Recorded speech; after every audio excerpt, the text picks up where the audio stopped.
is Donna Floyd with Pearls of Wisdom. And, you know, is it in your heart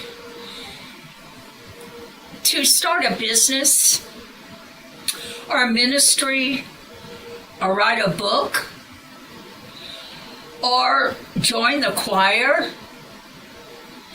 or start a new hobby or do something? Too many times we have excuses, and we just stop right there and we don't go any farther. But you know,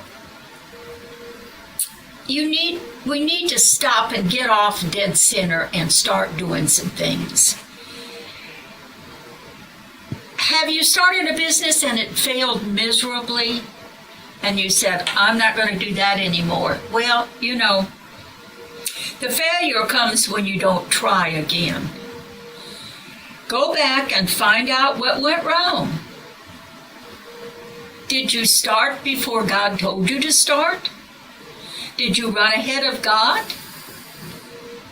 You know, there was a man that was praying, and God spoke to him, Africa, and he jumped up and he ran and he sold everything, and him and his wife, they sold their house and sold all their furniture, and the family moved to Africa.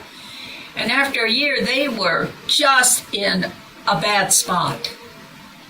And they came back to America, and they were, let's say they were in a bad spot, really.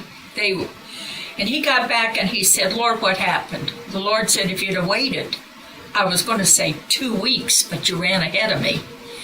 We need to wait for God and find out, be patient before God. The word hurry is not in God's vocabulary. We need to wait for God and find out about when He wants you to start the business, when He wants you to start the ministry, and do it when He says, go, go, and do it, but not run ahead of Him. I know the Lord spoke to my husband time and time again about writing a book.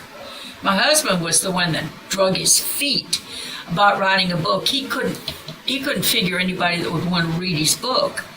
And so finally, when the Lord Holy Spirit bugged him enough, he finally wrote the book, and here it is, Supernatural Business, and it's been out for many years. And it's in 3 languages. And let me tell you, we still get called, even after he's been dead 5 years, from people who read it and are excited about it because it helps them. It's more than just business. It's for everyday living. It's a great book. And you can get it in most places. If you want to know where it's at and you can't find it, get on my Facebook or get on. You can reach me through Donna Floyd at pearlsofwisdom.com, and write me, text me, whatever, and I will talk with you and just find out. Proverbs 24:3 says, through wisdom is a house builded, and by understanding it is established. Get each step what God says and see it flourish. Let's do it God's way, and we'll see what happens. This is Donna Floyd with Pearls of Wisdom.